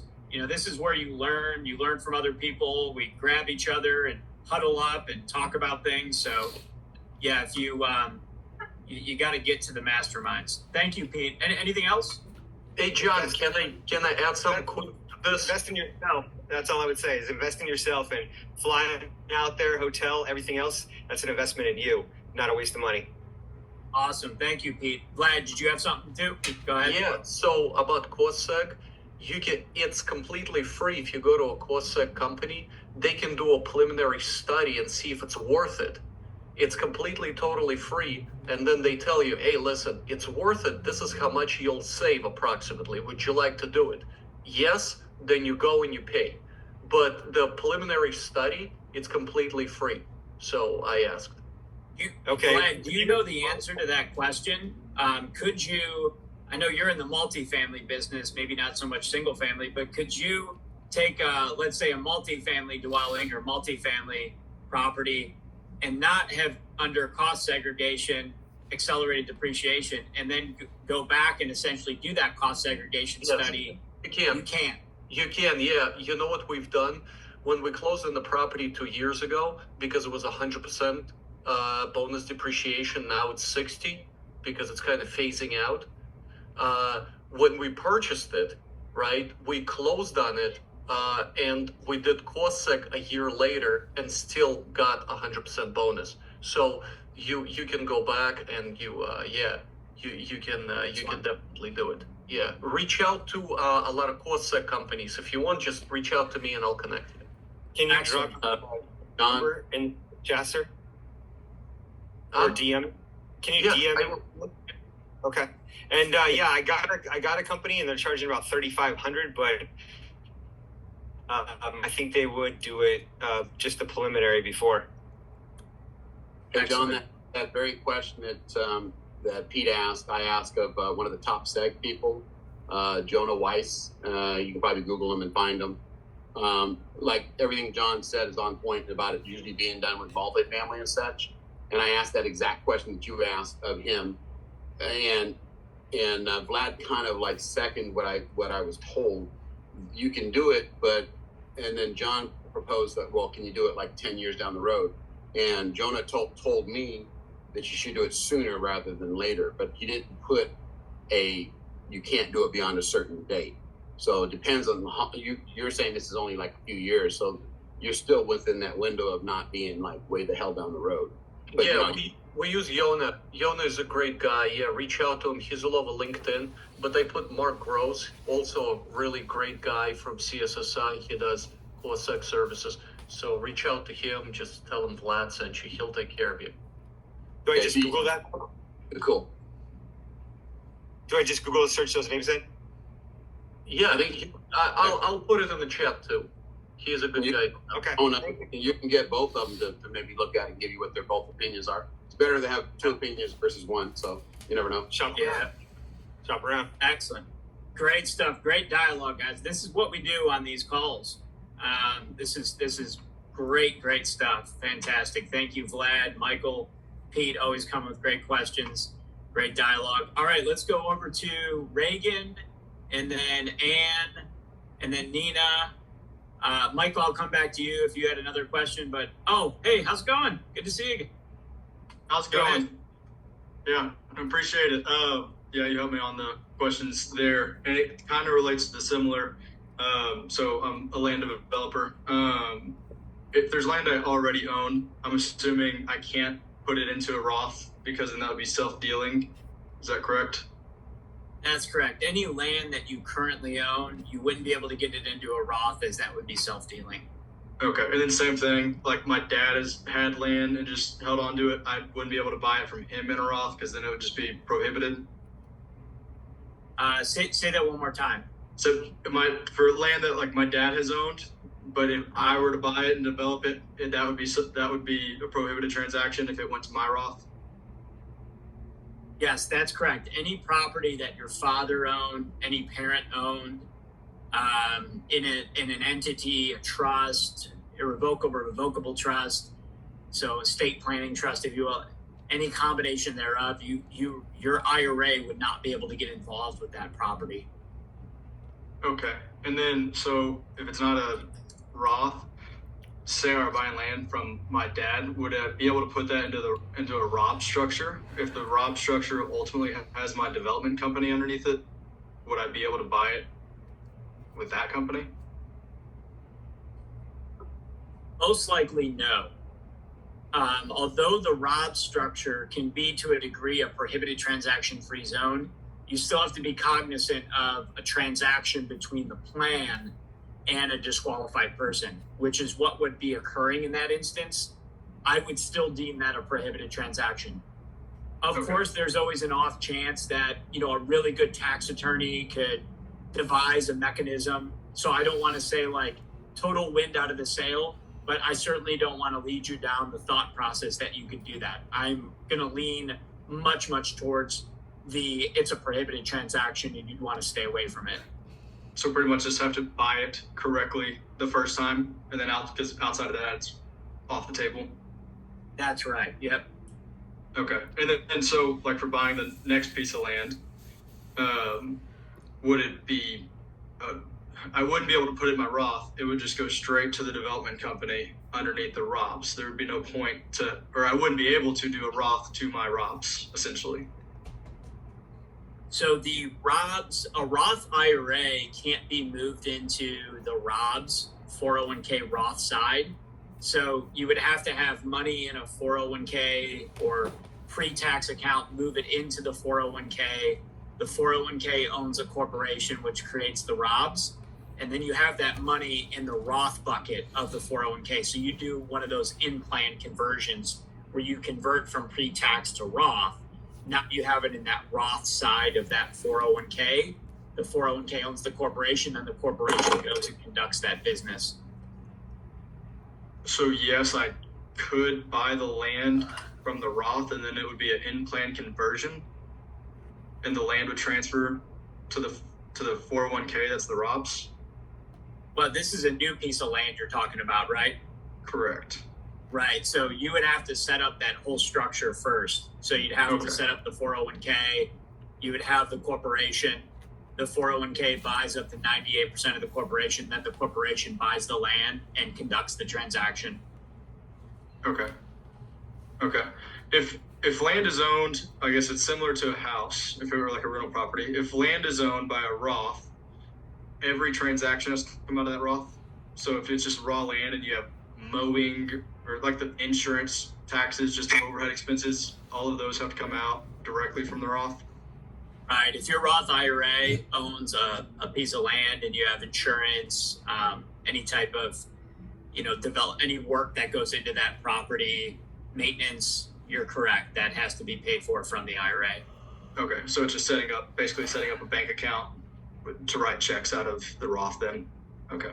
Yeah, the IRA itself with Equity Trust, you have to a degree a bank account that is in the IRA. So the IRA has its own bank account essentially, and then you're writing checks from that IRA account. We have an online bill pay system that allows you to direct those payments. You get a prepaid card. So monies just flow in and out of the IRA bank account. Okay, but if it's just land being held like to flip, I could not do work on it myself, right? That's correct. Yep. Okay, that's what I need. I appreciate it. Thank you. Yep, absolutely. Great to see you again. Yeah, good to see you. Yep. Anne and then Nina. Go ahead, Anne. Okay, my questions are very beginner questions. So, Okay. So I think I'm pretty sure I know the answer to this. If I have an existing just self-managed Roth, then I can roll that into a self-directed Roth, correct? Yeah, you said a self-managed Roth. Is that with like a brokerage that only allows you to self-direct? Yeah. Correct. So you can just transfer that directly over into the Equity Trust self-directed IRA. Yep. And when you say transfer, then would I just like transfer it exactly as it is, holding the stocks that it currently holds, or does it have to be liquidated and then transferred over? Up to you. So we do have the capabilities through our brokerage entity to allow you to simply transfer those positions over in kind, we call that. Okay. There's pretty rare instances where we can't accept an asset. If you had like a penny stock, OTC stock, you had some sort of outliers there, we couldn't accept those assets. But by and large, we should be able to accept those assets. You just slide them over to Equity Trust, no taxes or penalties, nothing changes. And then you can sell them through your brokerage account within your Equity Trust IRA. And then you're going to be in cash at that point, and you can deploy that cash for your investments you want to make. Okay, and let's say there are some stocks in there that you can't just transfer, slide over. Do I have to liquidate those, or can I roll over the portion that you can handle and sort of split the account, more or less? Absolutely. In fact, I've had customers where they don't want to move their whole retirement account portfolio to Equity Trust. Mm-hmm. They might have 100,000 and they want to leave 50,000 in stocks and mutual funds, ETFs, public investments they have, and then they just want to move over 50,000 in cash for a private market investment. That can certainly be done. Okay. And then I have a question on like backdoor contribution to a Roth. If you make more than I forget what it's called, but you make more than is allowed to contribute every year, where does that backdoor contribution have to come from, say, a traditional IRA? Or what are the sources of income that it can come from? Sure. So for everyone's sake, what Anne's asking, which is a good question, if I want to do a backdoor Roth contribution, how does that work? And to pause for a moment and rewind, if you make too much money, you're over the MAGI limits, MAGI, modified adjusted gross income limits. If you make too much money, you can't contribute directly to a Roth IRA. And for someone, to put into perspective, for someone that's married filing a joint return, it's about $230,000. You make over $230,000, you can't make a full contribution. If you are single, that amount is about $140,000. And so if you make too much money, you can't contribute directly to a Roth IRA. So you have to do what's called a backdoor contribution. You contribute first to a traditional IRA, and then you immediately convert over to a Roth IRA. So in 2023, if you're under 50, you can contribute up to $6,500. In 2024, that's $7,000. So let's say for 2023, I put $6,500 in, and then because you can still do that between now and April 15th, so I put $6,500 in, and then I convert that immediately over to the Roth. Now I got $6,500 in the Roth. $7,000 for 2024 converted over to the Roth. That's the backdoor, as you typically hear a backdoor contribution. When you're over the MAGI limits, you just contribute to a traditional and convert to a Roth.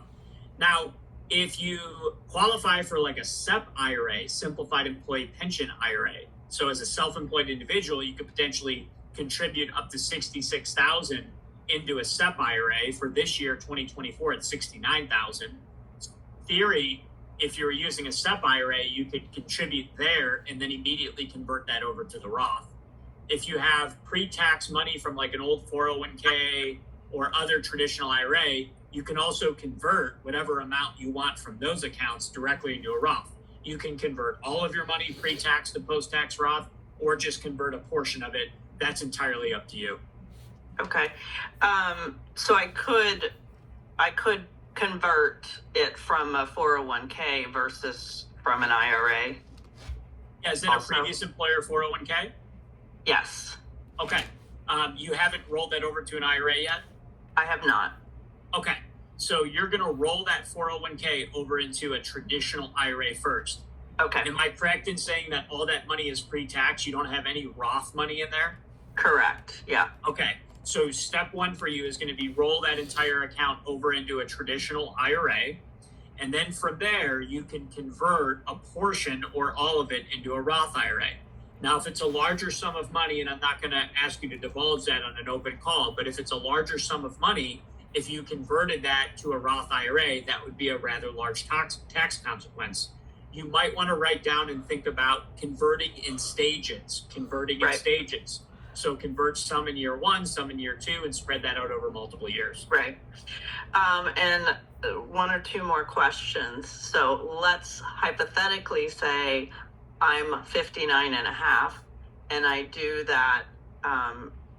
I do a conversion or I do a rollover and then I convert and I'm past the age where I can start to make withdrawals without penalty. Can I pay the taxes from that Roth account? Okay, great question. To withhold or not to withhold Mm-hmm. from an IRA to pay the taxes. If you are under 59 and a half and you withhold for taxes, that is considered or treated as a distribution, which means you have taxes and penalties. 10% premature withdrawal penalty. Yep. If you are 59 and a half or older and you withhold from the account, no 10% penalty, just the taxes. Yep. Or even better, if you have the means to do this, don't withhold it all for taxes. No taxes or penalties on the distribution. Yes, you of course have taxes on the conversion. Whatever amount Right. you convert is added to your ordinary income and you pay taxes accordingly, but you don't have penalties. And you have more money left in the IRA, because if you withhold for taxes, you've now thus cannibalized your tax-free dollars. So it's always best to keep those dollars in the IRA if you can. Right. Okay. And last question. Are in-laws considered prohibited transactions? For instance, a sister-in-law or a brother-in-law? So that is in the shade of gray. Okay. And I would say it's very gray. Here's the reason why. The tax code 4975 says spouses of lineal descendants. This is going to sound very bizarre, but what this means is, I'll give you an example. My IRA could loan money to my mother-in-law, but my mother-in-law's IRA could not loan money to me. Doesn't make a lot of sense. Administratively, equity trust, we do not permit those investments. And I stand behind that decision based on my experience. And here's the reason why. Because through death, a prohibited transaction can be triggered. Let's say I loan money to my mother-in-law to buy an investment property. I use my IRA, I loan money to my mother-in-law. It's secured by her investment property. She passes away and my wife inherits that property with a loan against it from my IRA. Prohibited transaction. I just blew up my IRA through death. So it's always best to stay away from in-law transactions. I understand there might be some exceptions to that rule or exceptions to that philosophy. I think, of course, there's also the you are now doing business with your in-laws. I love my in-law Right. very much. Right. I You want to keep enjoy it that way. having meals. I'm not going to make investments. Gotcha. Good question, though, Ann. Okay. Thank you. You bet. All right. Michael, did you have another question or comment? You had your hand raised still, or did you just still have it raised from the? Yeah, I have a question. So, Okay. as you can tell my background, I'm a Delta pilot by way of Northwest Merger. I'm on disability now, but I make way too much to contribute to a Roth. I had one. Unfortunately, they took money out of that to send me when I took a distribution, which I told them not to. So it doesn't have much in it. But my thought was, I do have income, like I said, from being a mortgage person and a real estate person. So those 1094, I'm actually W-2 for those actually, because I'm a branch manager in multiple states. So I can take those funds and consider that self-employed because I'm W-2 on some of them and 1099 on the other. Or can I do something like do a gig sort of a thing, like maybe DoorDash or something to create that account and then try to multiply it once I get it there. So I was thinking DoorDash or what's the other freaking thing called? Uber or Lyft or something. Is that a way to backdoor to try to figure out as an independent person or as a self-employed person to create something that otherwise I could not get without having to work for somebody else? Or you see what I'm saying? Yeah. So with IRAs specifically, that's very easy. You just have to have W-2. If you have W-2 income, you have income, you're going to be able to support your IRA contribution. So that one you can just check off, you're good to go on that. Now, if you were looking at a solo 401k, a business retirement account, that's where you have to be self-employed or you have a business that you don't have any employees and you have to have income through that business. You couldn't take W-2 income from over here and bring it over here and drop it into your solo 401k.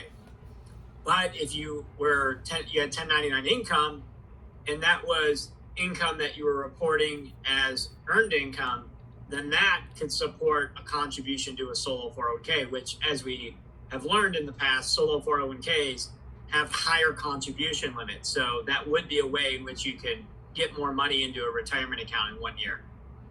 So mine is kind of complicated because I prefer to do 1099, but in the mortgage business, there's certain states, I'm licensed in 12, 13 states or something like that now. Certain states require me as a branch manager. I could have did it as an individual, but in order to be a branch manager, in order to be in those states, I had to be a branch manager. And I have the experience to be a branch manager. So once you're a branch manager, now you're a branch manager in all those states, and that triggers a W-2. So now I don't have that 1099, and then I still have the issue of I make too much to be to contribute to a Roth. So I was wondering if I could do something like, DoorDash or something like that as a 1099 gig, just to find a way to fund enough money in it so that I can start to create from it. Or if I have a Roth IRA, like I said, it has literally diddly squat in it, can I transfer that little diddly squat to create the solo Roth or some other Roth IRA? Or so a Roth IRA, that's going to be easy for you. You can transfer that existing Roth into an equity trust, self-directed Roth. You can make your contributions because you have W-2 income. So whether you got a backdoor or not, you can at least with confidence know your IRA contribution is good. A solo 401k, that, yes, you're going to have self-employment income. So if you were to go as far as, door dashing or, whatever it is, having a side gig, yes, you could do that. The question would be is how much money are you going to be able to make to actually get that money into the solo? So you're going to want to weigh the trade-offs there to determine, what actually makes the most sense. But to your point, as long as you can get money in there, now you got seed capital in there that you can grow organically. And if you can get creative with the deals that you're doing because you're in the real estate business and you can find opportunities, you just need to start with some seed capital and then you can continue to grow it from there. And maybe you don't make a contribution going forward because you can't. That's exactly what I'm trying to do. So do something like that. So because I'm forced to be the W-2 on my real estate side, if I did something along those lines, that I am 1099 on. I wish I'd have freaking gone to this a little bit sooner because I just took like $17,000 off of one transaction. It would have been perfect for that. Dang it. If I'd have known. Yeah. So knowledge is all seeing and stuff. I just wish it had hindsight. Sure, absolutely. I'm here now, and I know now. So the next real estate transaction, I'll be able to try to fund it with that or something. So the self-employed, the problem is I make too much, with all the combined other stuff in this, as a W-2 to do the Roth. Excellent. So I'm Excellent. here. Well, we're here glad to learning. have you, Michael, and excited to. You know how much people pay for this kind of stuff to sit down and talk to somebody like this? Yeah. I appreciate that. Thank you. Yeah, I'm just saying. My Venmo name is. No, I'm just kidding. This could be like $250 an hour or something, man. I'm like, no shit. You guys. Wow. Yeah. I appreciate. Yeah, that's the value that we. I appreciate that very much, Michael. I do. Andrew and Eddie are. I didn't mean to blast you on the cheap, but I'm just saying that's the cheapest you probably can get. You're probably way the hell more than that. I'm just saying. You're hourly. No, I know my pilot is way up there, so we appreciate everything you guys do, man. Awesome. Appreciate you. Thanks. Yeah, thank you, Michael. I appreciate that. Obviously, Andrew and Eddie are incredibly passionate about delivering value, so that's what we're doing here. Okay, looks like I got Ann, Nina, and Chun. And I apologize if I skipped over you guys before. I was just, maybe the tile came off. Anyways, I'll go Ann, Nina, and Chun in that order. Go ahead, Ann. I already had my questions answered, so I'm not sure if I have to take my hand down. So No worries. sorry. Yep, That's I'm not a good. problem. Okay, All right. thank you. Uh-huh. All right, Nina. Go on, John, and everybody. It's just I just joined, and it's a pleasure. So it's a pleasure to meet you, and thank you so much for what you're doing. I probably have a beginner question too. You mentioned that you cannot contribute in your Roth if you don't have income that you report that year. So I had the last year for 2023 income 1099 that I reported, and this year I'm not sure if I will have active income to report. My question is, should I go ahead and create and invest in Roth IRA for the previous year? Or, but I also have for the previous year a traditional RIA with Fidelity. So how would you recommend to go about that? Okay, so you don't have any did you have earned income in 2023? Yes, correct. And I'm not sure if I will have this year active income. Okay, and you do have an existing IRA elsewhere? Yes, correct. Okay, Just perfect. traditional. Traditional. Okay, perfect. So you can transfer over that traditional IRA. If you had earned income in 2023, you can make your 2023 IRA contribution, providing that you do it on or before April 15th, which is quickly approaching here. Yes. And that could be postmark dated. So if you get a check in on the 15th, you'll be okay. So we can get that accomplished. Now, the big question would be is, are you able to contribute directly to a Roth IRA? Are you married or single? Do you mind if I ask? At the moment, I'm single. You're single. Okay. Did you make over about $138,000 last year? No, I didn't. Okay. So you're going to be good to contribute directly to a Roth IRA for 2023. So you can open up a Roth IRA for 2023. You can make a $6,500 contribution. You can get that all done before next Monday. That's easy. Now, your existing IRA, you can transfer that over into a traditional IRA. So you'll have both a Roth and a traditional now with Equity Trust. And then what you can do is you can convert that traditional over to the Roth. And you don't have to have earned income in 2024 to do that. You had earned income in 2023, so that takes care of your 2023 contribution. And then if you want to convert from traditional to Roth for 2024, you'll be able to do that. Okay, that makes total sense. And in terms of if I want to transfer my traditional RIA that I already have elsewhere to your company, I'll just need to connect and we will just do that transfer, and that's pretty much it, right? Yep, one of our IRA counselors will help you with that. You can send me an email. I'll post my email address and I can get you connected with the appropriate person. Wonderful. Thank you so much, John.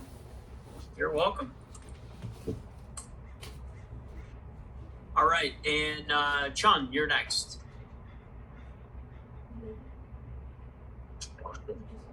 Hello, how are you? Good, how are you? So I have 3 questions. Can you hear me okay? Yes, I can hear you. Okay, one second. Let me just get into a different room. Oh, shit. Oh man. Sorry about that. So I have 3 questions. One is that I have a 401k with a regular company. Can you hear me? Yep, I can hear you. Is that with a current employer? Yeah, with current employer where I'm gonna be working. I'm not gonna quit or anything like that. So I was told by one of the gentlemen that works for Mastermind that I'm able to move the money if I rearrange the marriage structure. I guess there's not a lot of people that can do that or something. So I want to move the money to my wife's to my wife legally, of course. But I have to like talk to an attorney and arrange the marriage again. I'm not divorcing or anything crazy like that. That's the first question. Yeah. Okay. And then second question. Yeah. Yeah, go ahead. You could ask all 3 and I'll answer them all in a row. Okay. Another question is, let's say I do that successfully. I talked to IRA Financial this morning, and she said it's going to take about a month to establish Rob's C Corp. So I want to move that money, 401k, in my wife's name to the Rob's C Corp as a 401k. And then we're just purchasing a multiplex property. And I don't know what to like. I'm going to purchase that with my, my own money and loans and stuff. But then later on, I want to see if I'm able to sell my multiplex from myself to Rob's C Corp. And those are the 2 questions? Yeah. Oh, yes. Okay. So first question, the 401k. What you're talking about is a qualified domestic relations order. I've seen it done. Yes, it requires a good attorney that understands how to do that. No, it's not a divorce. It's a qualified domestic relations order. And basically it allows you to strip out that 401k into an IRA. I'll be transparent and tell you that I am not fully cerebral on all of the mechanics of that. I haven't seen it done a ton. Where I have seen it done is in the state of Texas. I've actually not seen it done anywhere else. I'm not saying that it can't be done in any other state. There's just a group that I met out of Texas that was doing it. So I don't want to say no, it can't be done. But yes, you definitely want to make sure you have a good attorney. And that's what they're talking about. They're talking about getting an actual qualified domestic relations order, filing with the court, and getting a judgment for the separation of that 401k into your spouse's IRA, which at that point would allow you to then roll it into a Rob's 401k structure, and you wouldn't have to leave your current employer. The Rob structure, the question of could you buy a multiplex using your Rob's 401k? To me, I would lean towards that's a prohibited transaction unless IRA Financial tells you something different. That company's run by an interesting tax attorney that maybe knows something that I don't know. Just not something I work with every single day. Now, the bigger question though would be, do you want to do that? So very odd for a corporation to own a multiplex, particularly a Rob's corporation. So the bigger question would be, why would you be doing that? Now, if you said, well, there's a restaurant in one of the units and we're going to be running the restaurant, and so that's going to be rolling up to the Robs, I suppose there might be use cases or examples where that might be applicable or why you would want to do that. But ultimately, the way I look at it is, you could potentially buy that property with the money if you can get it out through that Quadro into an IRA. Okay. I'm to be honest with you, I'm like extremely new to all this financial stuff. Like I don't even keep a budget, and I just attended Mastermind. That's why I kind of heard these terms. Just want to get it started right away. And then I guess one more question would be, I talked to Gary Pinkerton today of I think for I can't remember his company. It starts with a P, and Paradigm Life. Paradigm Life, yes. Yep. And I want to start the family bank as soon as possible. So I don't know how to make use of family bank with a whole life insurance and a Roth C Corp with I guess a blocker. I don't know how to like put all these together. You know, I know they seem really useful, but like I just don't know extreme basic things. You know, over the weekend from Andrew. And I listened to your first lecture as well on the six different types of investments. So I have no idea what I'm doing, to be honest with you. And I was wondering where to start besides teaching myself all these things on the Mastermind Learning Center. Yep, not a problem. You're exactly where you should be. You're not alone. That's where everybody. I started there nearly 20 years ago, and still learning new things every day. So by all means, you're in the right place. When you come to the 1.5 day tax-free lab, that's going to be immensely helpful. That's going to bring a lot of these things together that you're talking about. You mentioned, how does what I'm doing with Gary Pickerington, the family banking, how does that intersect with these self-directed IRAs? And they're really two separate strategies, but there are times where they converge, because if you think about it, if you have money coming out or you're borrowing against the life insurance policy, you can actually use some of those monies and partner with your IRA funds to go out and do a transaction. That might actually mean where you form an LLC blocker, and that entity is actually buying an asset. And there's reasons why you use that blocker, and we talk about those use cases. So there are instances where they're separate strategies and they're treated separately, and then sometimes they sort of come together and converge. Rob structures, right place, right time, depending on the circumstances. So by all means, we can kind of navigate those waters as well and determine what makes the most sense for you. But it sounds like you already have some things in motion and in moving in the right direction. Hey, can I make a quick comment that you mentioned the insurance? I'm an insurance broker. Be very, very, very careful never to go beyond taking more than 90% of your money. Andrew touched on this. He mentioned it, but didn't explain it fully. It's called like MEC, it's a modified endowment contract. What happens is now you get smacked and it becomes a taxable situation. Never, ever, ever, when you have like an IUL or some of those kind of things, overdraw, that thing triggers it. Now you lose that tax-free status. So, because he said he was new, I don't know if he was told this. Sometimes people sell these products and they don't know the product. So get to know what those lines, and actually they have a situation in there where it says, do you really want to do this? And it says it might become a MET, which means nothing to you. Modified endowment contract means all of it becomes taxable. So don't trigger some of these instances in that. We've become very knowledgeable about that. Sorry. No, thank you. Okay. And then Lillian, you had a question, but I don't see you on the panel. I'm not sure why, but at any rate, Lillian, if you're out there still, feel free to ask your question. Yeah, I'm here. How are you? I can hear you. Yep. Go ahead. It's basically a little bit what earlier what one of the ladies was saying. I'm new to all this, so I retired from my previous career, and my income is my pension. So, which I know those are rare nowadays, but I do have my pension coming in every month.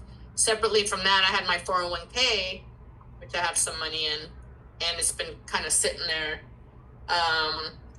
So my question was kind of same as hers. Do I roll it over, and does it include all the existing mutual funds that I already have in there? Or should I move it over a little bit at a time? Or every time I pull money out, it gets severely taxed, obviously. So my goal is basically to get it out of there and then get it into a solo. Is that doable? So this is in a previous employer's 401k? Correct. Okay. So you could certainly roll that over into an IRA. That's easy to do because it's a previous employer's 401k. And that's the natural progression, is roll it over into an IRA. Potentially could be a solo 401k. We can touch on that next. Now, as far as the mutual funds and the assets, when you have an IRA, when you're going from IRA to IRA, it's very easy to just move those assets over in kind. But with 401k rollovers, generally you need to liquidate, be in cash, move it over, and then if you wanted to reinvest in those same securities, you can in most cases do that. So a little different process there because you're rolling over from a 401k.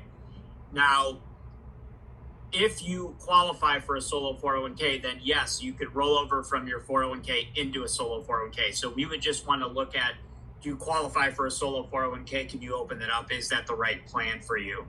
Are you self-employed? Do you have your own business and you're self-employed, showing some income in that business that you're paying Medicare and Social Security tax on? No. Well, yes and no. I work part-time security, and then I just took. I'm about to take a test for my real estate license, so I'm gonna start doing real estate. But I do work part-time security where I am, W-2. I get my paycheck; it's already taxed. Okay. So I'm assuming I can put some of that into the Roth. So Roth IRA, yes. That 401k that you have, is that all pre-tax money, meaning there's no Roth money in there? Nope. Well, I moved some of that over a while back into a regular Charles Schwab account that was supposed to be a Roth, traditional Roth. Okay. So ultimately that 401k, you're going to open up a self-directed traditional IRA. You're going to roll that 401k over to the traditional IRA to start. Okay. From there, if let's say a month down the road, you start showing income as a real estate agent, then you could open a solo 401k and actually move the money into the solo 401k. So it'll be a two-step process for you. The reason why is because you have to first show earned income in you as a self-employed individual in order to open a solo 401k, which is okay. Your process is just maybe a little different than others. You roll over to a traditional IRA, then you roll over into that solo 401k once you qualify for that. Okay. Sounds good. And that's through you guys as well, through the Equity Trust? Yep. So Equity Trust, we would help you establish your IRA, roll the money over, and then when you're ready to do the solo 401k, we'd help you with that as well. And should I do the whole thing or a little bit at a time? I would say it'd be up to you.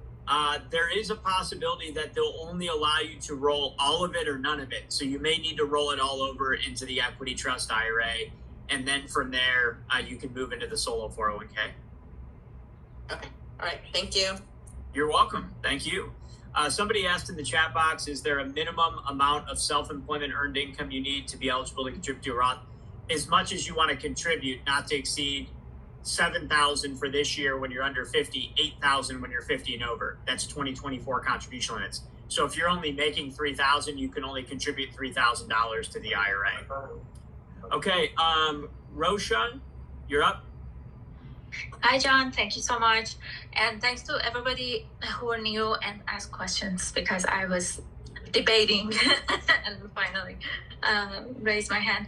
So I have a job, but I quit. And my last day is going to be last day of April, and I'm going to be their consultant going forward.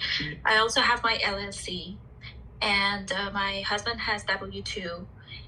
And I do have a 401k and a Roth IRA that I, only had a chance to contribute to it maybe twice or once even. And then I did have a old 401k that I rolled over and convert to a Roth IRA. So right now I have Roth IRA and traditional 401k.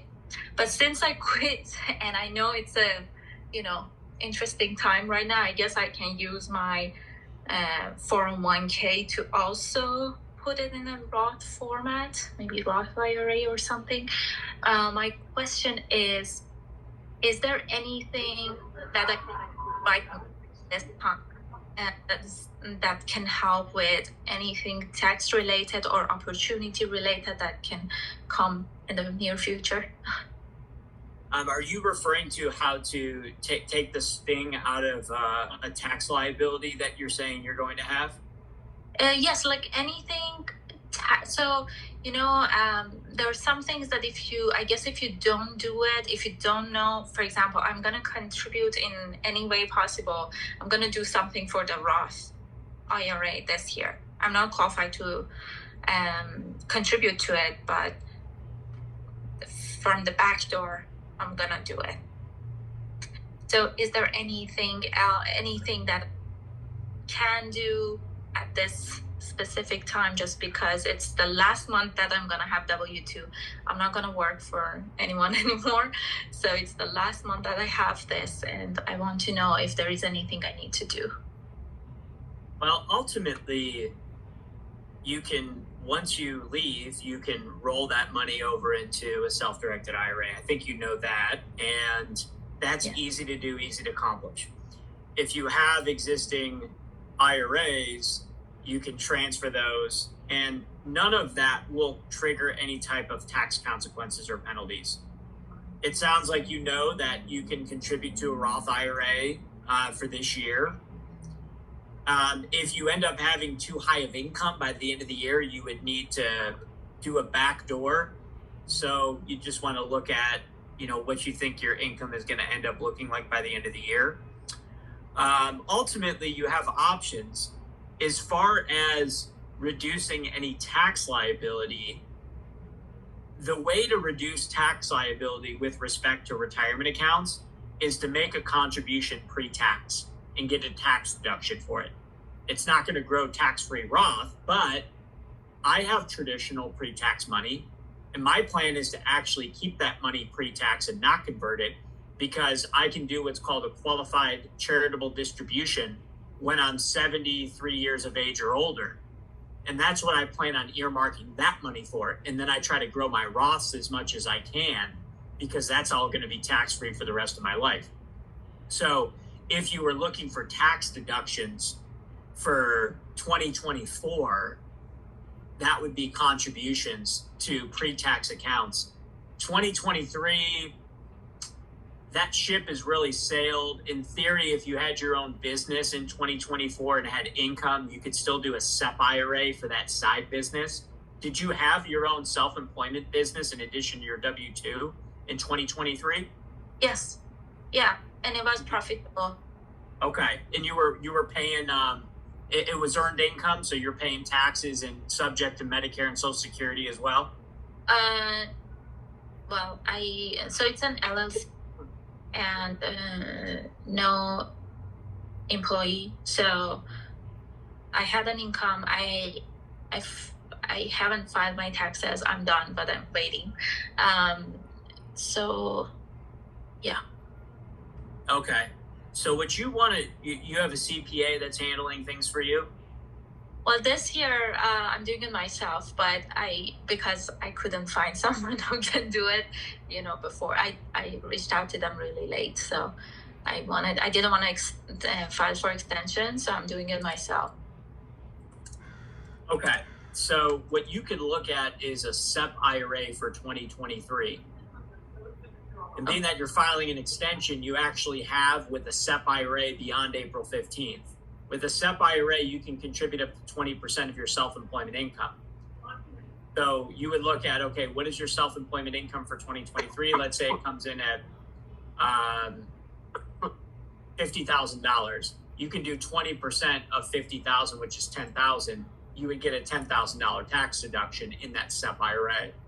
So that would be an option for you as far as using these tax-free accounts, or tax-deferred in that case accounts, in order to get a tax deduction for 2023. If that's what your goal is, and question is how to take the sting out of the taxes in 2023, that would be the only way that I would know from a tax retirement account perspective. Mm-hmm.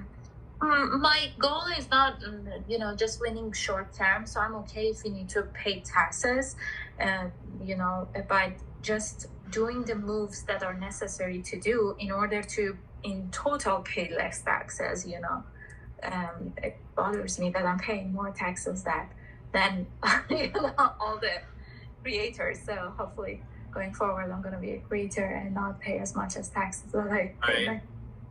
Yep. Absolutely. Yeah, I wish I had more of a magic wand. People, but you're making money and you're doing well for yourself, and sometimes it's taxes are taxes. Let's try to figure out how to pay less of them.